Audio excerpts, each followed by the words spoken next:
지난 시간 우리는 솔로몬의 죄악으로 인해서 이스라엘이 북과 남으로, 북이스라엘과 남유다로 나뉘게 된 것에 대해서, 그리고 또 솔로몬의 아들이자 남유다의 왕이었던 르호보암에 대해서 살펴보았습니다. 지난 시간을 간략히 되짚어보면 르호보암은 다윗이나 솔로몬처럼 하나님께 충성되지도 않았고 지혜롭지도 못했습니다. 게다가 백성들의 신음과 아픔에 대한 공감도 없었습니다. 이로 인해서 동족 간의 큰 전쟁이 일어날 뻔하기도 합니다. 한마디로 말하면 르호보암의 삶은, 그리고 그가 왕이 된 것, 그것은 무능의 극치를 달리는 것이다, 이렇게 이야기도 틀리지 않을 것입니다. 이것이 지난 시간 살펴본 르호보암의 이야기의 전부입니다. 오늘은 북이스라엘 왕 여로보암에 관하여 살펴보고자 합니다. 열왕기상 11장에 처음 이 여로보암이 등장을 하지요. 거기에서 어떻게 소개하고 있느냐? 여로보암은 큰 용사다, 부지런했다, 그리고 또 리더로서의 역량을 충분히 갖춘 사람이다, 이렇게 기록하고 있습니다. 그런데 솔로몬의 때에 그가 반역이라는 이름 때문에, 이 반역으로 인해서 이집트로 도망을 가게 되죠. 그랬다가 솔로몬이 죽고 솔로몬의 왕 르호보암이 이제 왕이 되려 할 때에 이스라엘 진영을 대표해서 리더로서, 지도자로서 르호보암과 면담을 하게 되는 그러한 이름으로 다시 등장을 하게 됩니다. 11장에 이 여로보암을 이야기할 때 가장 중요한 것은 하나님께서 아히야라고 하는 선지자를 통해서 솔로몬으로 인해서 나라가 둘로 나뉠 텐데, 그때 그 가운데 10지파를 빼앗아서 여로보암에게 주시겠다고, 그렇게 북이스라엘의 왕으로 세우시겠다고 약속하셨다는 사실이에요. 비록 도망자의 삶을 살고 있었지만 그가 나중에, 그리고 오늘 이야기죠. 오늘 이스라엘의 왕이 될 것을 이미 하나님이 예언해 주셨다라는 것입니다. 열왕기상 11장 37절부터 38절에 이러한 내용이 있습니다. 내가 너를 취하리니 너는 내 마음에 원하는 대로 다스려 이스라엘 위에 왕이 되되, 내가 만일 내가 명령한 모든 일에 순종하고 내 길로 행하며 내 눈에 합당한 일을 하며 내 종 다윗이 행함같이 내 율례와 명령을 지키면 내가 너와 함께 있어 내가 다윗을 위하여 세운 것 같이 너를 위하여 견고한 집을 세우고 이스라엘을 내게 주리라. 바꿔 말하면 하나님의 말씀에 순종하고 율법대로 살아가기만 하면 되는 것이었어요. 여로보암이 이스라엘의 왕으로서 다윗이 누린 그 영광과 왕위를 유지하는 방법은 하나님의 말씀에 순종해서 사는 것이 이 한 가지면, 하나님의 말씀에 순종해 사는 것 한 가지면 충분했다라는 것입니다. 그 율법과 규례를 지켜 살면 되는 것이었어요. 그런데 여로보암은 하나님으로부터 이스라엘의 10지파를 받자마자, 이스라엘의 왕이 되자마자 하나님께 등을 돌리고 맙니다. 스스로 하나님의 축복, 앞으로 받게 될 그 큰 축복들을 스스로 걷어찬 결과가 벌어지고 만 것이죠. 그가 왕이 되자마자 했던 일들에 대한 내용은 지난주 살폈던 12장의 마지막 부분에 기록되어 있습니다. 여로보암이 정말 많은 일들을 해요. 그 짧은 시간에. 그런데 그 어느 것 하나도 하나님께서 기뻐하실 만한 일들을 하지 않습니다. 여로보암은 먼저 2개의 금송아지를 만듭니다. 그래서 북이스라엘의 가장 북쪽과 남쪽에 위치한 단과 베델이라고 하는 곳에 이 금송아지를 만들어 세웁니다. 예배의 대상을 하나님에서 금송아지로 바꿔 버린 거예요. 왜 그랬을까요? 여로보암이 이렇게 했던 그만의 이유는 분명히 있습니다. 북쪽 지파들을 통치하게 되면서 여로보암에게 생겼던 한 가지 걱정이 있었는데 그것이 무엇인가? 그것은 바로 하나님 여호와의 성전이 북이스라엘이 아닌 남유다의 예루살렘에 있었다는 거예요. 그러다 보니까 이스라엘 남자들은 매년 최소 3번 절기마다 예루살렘으로 가야만 했습니다. 이것은 이스라엘 땅뿐만 아니라 다른 지방에, 지금도 그렇습니다. 다른 지역에, 다른 나라에 살아도 절기가 되면 반드시 예루살렘에 와야 돼요. 그리고 그곳에서 하나님이 정한 절기를 지키며 예배해야 했습니다. 이때도 마찬가지죠. 1년에 3번씩 이스라엘 남자들이, 성인 남자들이 남유다에 가서 예배를 할 때에 여로보암 생각에는 르호보암이 가만히 있지 않겠구나. 이들을 선동하고 결국에는 나를 배반하게 하거나 혹은 그들을 자신의 편으로 끌어들이겠구나. 회유와 선동 등을 통해서 정치적인 공세를 할 것이라고, 그렇게 영향력을 끼칠 것이라고 생각했던 것입니다. 그러니까 이러한 문제를 미연에 방지하는 방법이 무엇이냐? 아예 북이스라엘 백성들이 남유다로 넘어가지 않도록 하는 것, 가는 길을 막는 것뿐이었습니다.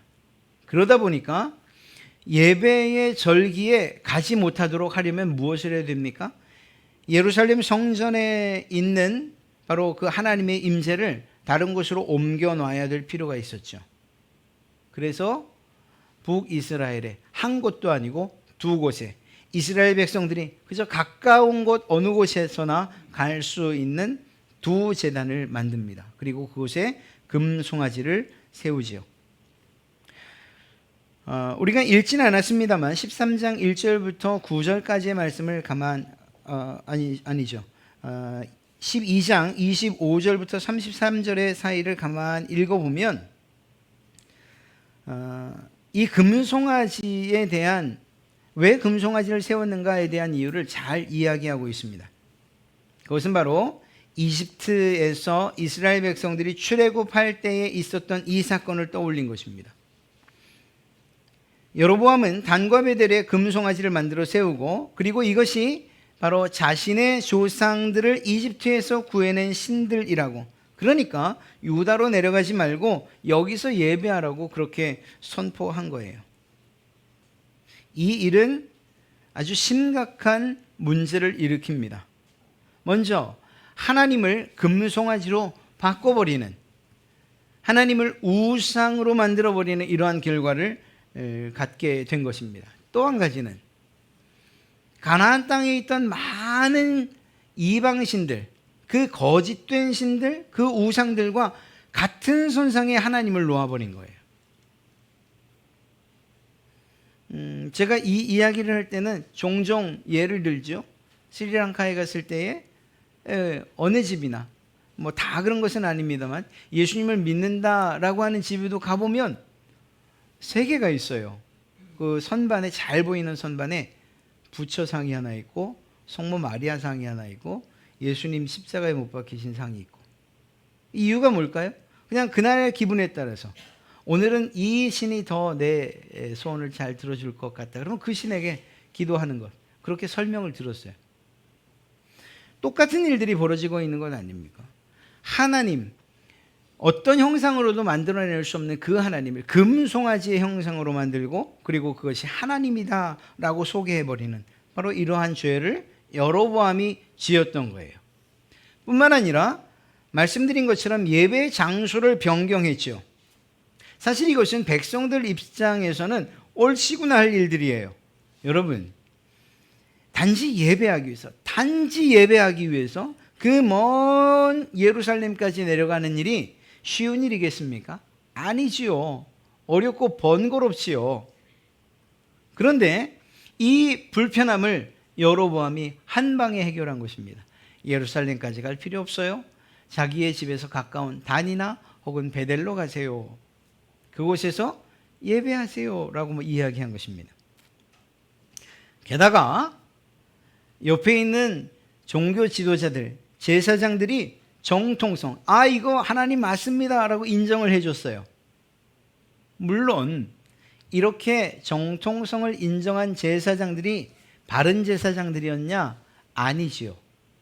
여로보암이 그냥 자기의 임의대로 마음대로 세운 제사장들이었습니다. 여러분, 제사장은 어느 지파에서 나와야 되는가? 레위 지파에서 나와야 됩니다. 그런데 레위 지파를 배제하고 일반 백성들 가운데에서 자기의 말에 동조하고 그리고 말을 잘 들을 만한 사람들을 제사장으로 세웁니다. 이들이 여로보암의 뜻에 그리고 그 의견에 반대하겠습니까? 아니죠. 그러니까 그들이 할 수 있는 이야기는 무엇이겠어요? 백성들에게 문제 없어요. 아무 문제 없어요. 가까운 곳으로 가서 예배하세요. 그리고 그 송아지 하나님 맞습니다 라고 하는 것이죠. 왜 레위 사람들을 일부러 배제했을까? 역시 출애굽 사건을 생각해 보면 답이 나옵니다.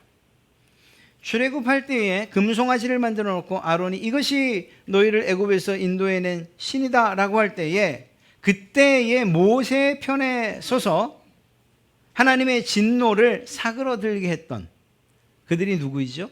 모세의 편에 섰던 지파? 바로 레위 지파예요.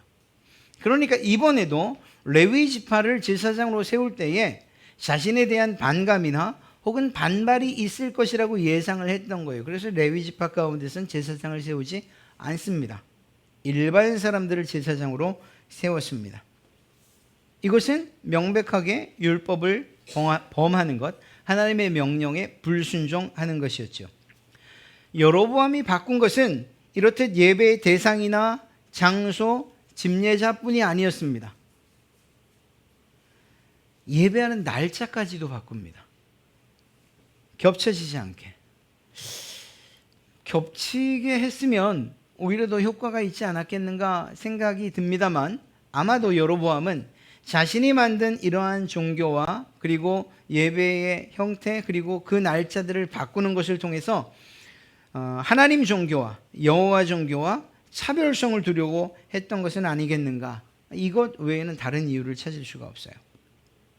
이렇게 여로보암은 철저하게 하나님을 배신했습니다. 그런데 이것이 여로보암 한 사람 개인의 범죄로 끝난 것이 아니고 이후에 우리가 열왕기서를 쭉 살펴보겠지만 이스라엘 백성들이 하나님 아닌 이방신들을 섬기게 하는 아주 중요한 역할, 그 단초를 누가 제공하느냐? 바로 이 여로보암이 제공을 하고 있습니다. 그래서 여로보암의 이야기가 22번이나 언급이 돼요. 물론 범죄하는 바로 그 일에 어떤 범죄인가? 하나님의 명령을 벗어난 예배와 관련된 죄를 이야기할 때에 여로보암의 이름이 22번이나 등장을 하게 됩니다. 아마도 왕의 곁에 있었던, 그래서 자문을 하던 사람들, 신하들, 무엇보다 백성들은 정치적으로나 종교적으로 아무리 생각해도 아주 뛰어난 결정이었고 탁월한 조치라고 그렇게 환호했을 것입니다. 문제는 하나님도 그렇게 생각하셨을까 하는 거예요. 여로보암이 제안한 새로운 종교, 새로운 예배의 방식, 새로운 예배의 장소, 새로운 제사장들, 새로운 절기. 백성들과 사람들에게는 정말 마음에 흡족한 일이었지만 정말 하나님도 그렇게 생각하셨을까? 말씀드린 것처럼 여로보암의 죄, 특히 예배와 관련된 죄가 22번이나 언급되고 있다는 사실을 이야기할 때 결코 하나님은 동의하지 않으셨을 것이라는 것을 잘 알 수가 있습니다. 잘못된 방법으로 하나님께 예배했어요. 하나님은 이렇듯 왜곡된 예배, 인간의 편의를 위한 그런 예배, 사람 중심의 예배, 하나님께서 결코 허락하신 적이 없다라는 거예요. 정말 안타깝지 않습니까? 하나님의 말씀과 그분의 뜻에 의해서 왕이 되었던 여로보암. 사실 그가 왕이 된 것은 자신의 탁월함 때문이 아니었습니다. 솔로몬의 죄 때문에 남북이 갈리게 되었고 그때 북이스라엘의 왕이 될 수 있었던 거예요. 그런데 문제는 그 솔로몬이 지었던 죄를 똑같이 여로보암이 짓고 있다는 거예요. 그 사람 때문에 왕이 되었는데 멸망하게 한 그 죄를 여로보암이 똑같이 짓고 있는 것이죠. 여로보암은 그렇게 자신이 만든 종교의 절기의 그러한 방법을 따라 또 자신이 세운 제사장들에 의해서 이 베델에서 세운 제단에서 제사를 드리고 있었습니다. 그것이 12장 33절의 이야기예요. 그가 제단 곁에 서서 막 분향을 하려고 하는데 유다에서 온 하나님의 사람이 나타나서 말씀을 선포합니다. 이걸 제가 만든 이유는 저는 이런 게 정말 힘들어요. 여호와의 사람, 또 늙은 선지자, 또 누구 나와서 이게 도대체 어떻게 움직이는지 이런 거를 제가 이해하기가 여기 절 위해서 만든 거라 생각을 하시면 좋겠습니다. 자, 베델은 북이스라엘입니다. 그리고 유다 이렇게 둘로 나눠져 있죠. 베델에서 여로보암이 제사를 드리려고 할 때에 그때 하나님의 말씀을 받은 하나님의 사람이 이 베델에서 제사하고 있는 여로보암에게로 갑니다. 그리고 하나님께서 주신 말씀을 선포합니다. 그가 선포한 내용은 지금 드리는 이 제사를 하나님이 기뻐하지 않으신다는 그런 내용이었어요. 그래서 하나님의 사람은 제단을 향해서 외칩니다. 제단아, 제단아. 요시야라고 하는 다윗의 자손 가운데 요시야라고 하는 자가 나타나서 여기서 분향하는 산당 제사장들을 이 단위의 제물로 바칠 것이고 그 사람들의 뼈를 내 위에서 태울 것이다. 이게 제단을 향해서 저주를 합니다. 이건 하나님께서 전하라고 하신 말씀이에요.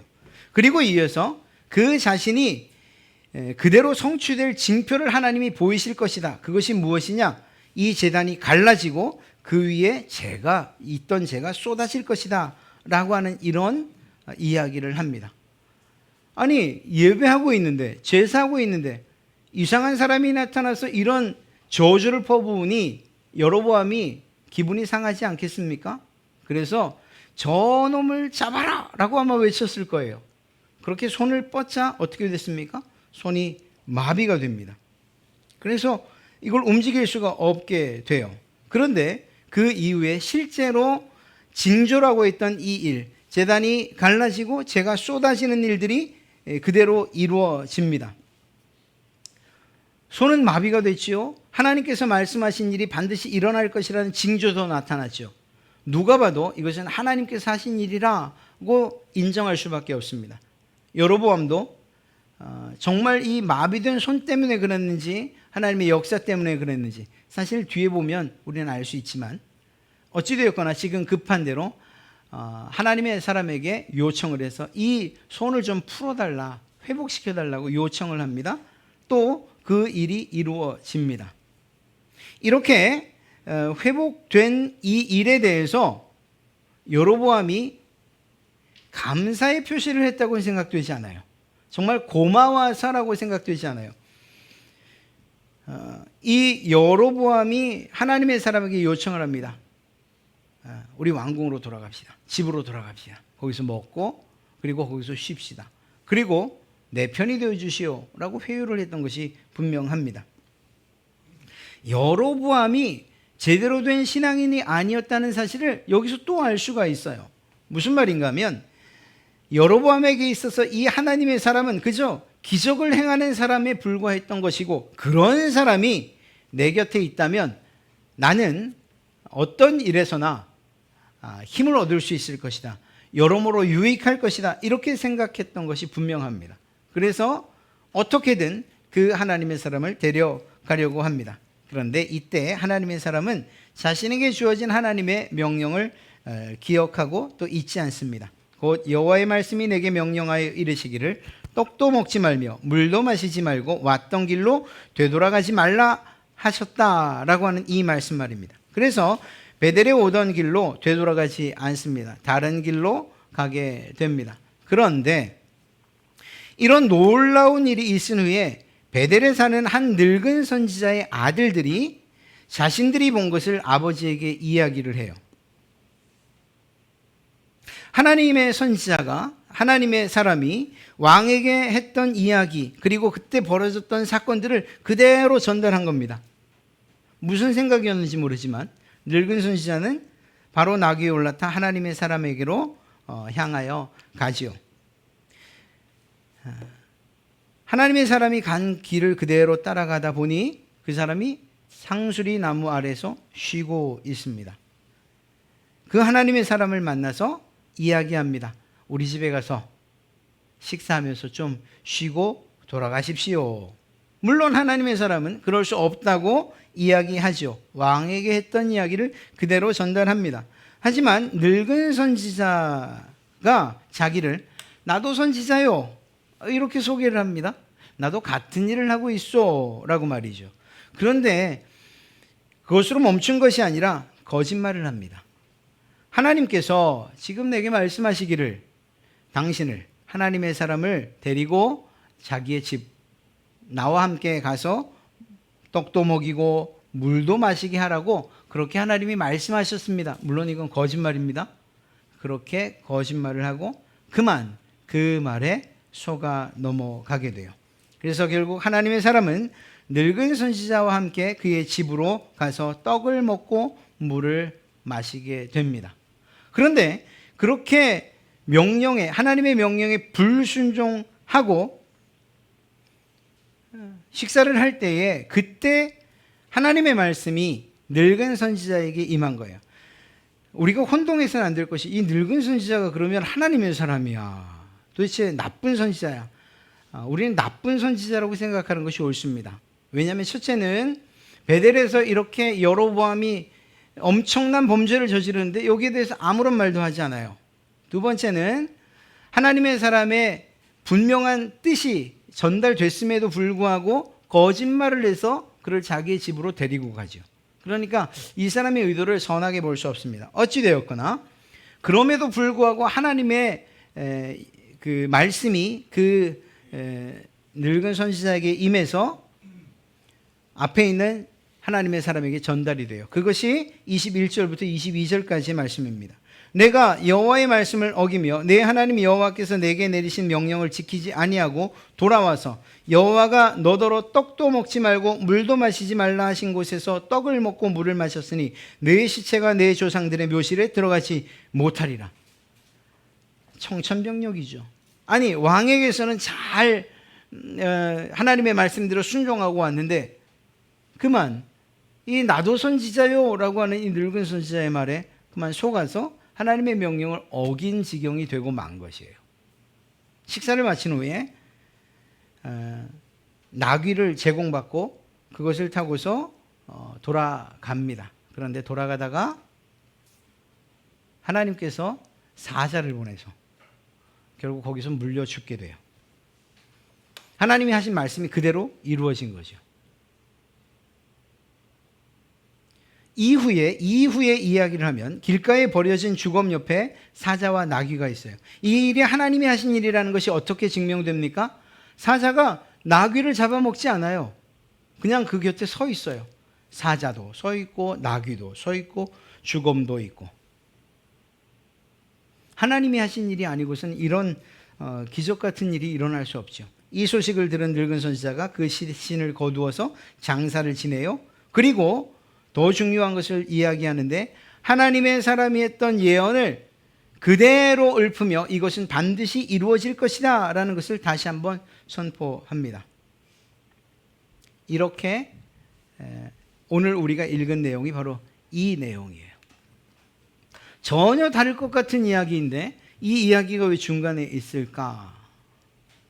이 일은 사실은 하나님의 말씀에 불순종한 하나님의 사람 그리고 그를 속였던 늙은 선지자에 관한 이야기이기도 했지만 이 사건은 여로보암에게 경고이자 마지막 기회였던 겁니다.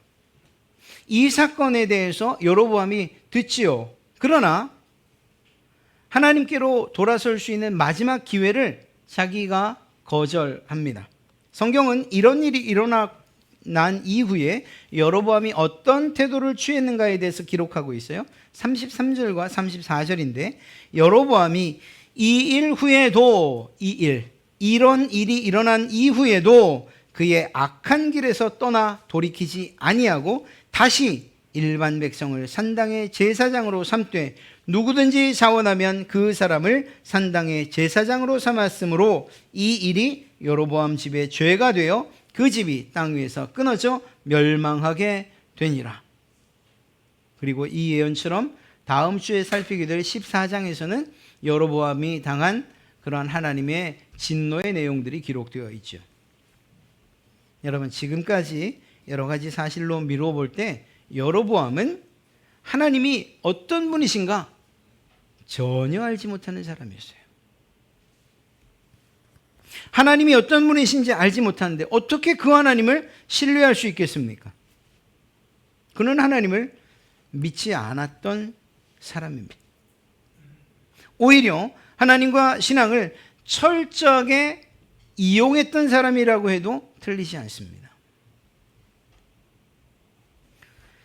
사랑하는 성도 여러분, 오늘 말씀의 주인공이었던 여로보암과 유다에서 온 하나님의 사람 이야기는 우리에게 한 가지 사실을 알려주고 있습니다. 그것은 바로 하나님을 신뢰하고 그리고 존중하라는 거예요. 존중. 사람 사이에서도 존귀히 여기고 존중하는 이 일은 상대방을 기분 좋게 하고 그리고 인정하는 일 아닙니까? 그리고 그 보응은 반드시 자신이 받게끔 되어 있어요. 만약 여로보암이 하나님을 믿었다면 그리고 존중했더라면 그는 엉뚱한 곳에 제단을 쌓지도 않았을 것이고 금송아지를 하나님이라고 속이지도 않았을 것이고 아무나 제사장으로 세우지도 않았을 것이며 예배 드리는 날, 이러한 날들도 자기 마음대로 정하지 않았을 것입니다. 여로보암이 하나님을 경외했다면 하나님께서 자신의 사람을 보내어 경고하셨을 때에 그 하나님의 말씀을 무시하지 않았을 것이며 하나님의 사람조차 불순종으로 인해서 사자에 물려 죽었다는 이야기를 들었을 때에 그것을 무감각하게 자기 일이 아닌 양 여전히 죄를 짓지는 않았을 것이라는 거죠. 하나님의 사람은 역시 마찬가지입니다. 끝까지 하나님의 말씀을 존귀히 여기고 그리고 그 하나님을, 그 명령하신 하나님을 존중했더라면 다른 사람의 말보다 하나님의 말씀을 더 귀히 여겼더라면 그 하나님의 명령을 잊거나 무시하지 않았더라면 이렇게 비참한 대가를 치르지는 않았을 것이라는 거예요. 여러분, 하나님을 믿으십니까? 그렇다면 하나님을 존중하시고 또 존귀히 여기심으로 하나님에 대한 신뢰를 증명하시기를 바랍니다. 이 예배의 자리에서는 누구나 나 하나님 존중합니다. 하나님께 예배합니다. 내가 마음과 뜻과 정성을 다해서 하나님을 사랑합니다라고 말할 수 있어요. 그러나 우리가 정말 하나님을 존귀히 여기고 존중하고 무시하지 않아야 되는 그곳은 바로 우리가 살아가는 바로 그곳, 가정에서, 사회에서, 직장에서, 학원에서, 이곳이 아닌 다른 곳에서 하나님 사랑합니다, 하나님만이 저희의 전부입니다라는 사실들을 증명하면서 살아가야 되는 거죠. 그것을 오늘 하나님께서 우리에게 말씀하고 계신 것입니다. 다음 한 주간 하나님만이 유일한 대답이 되시는 그러한 한 주간 되시기를 주님의 이름으로 축복합니다.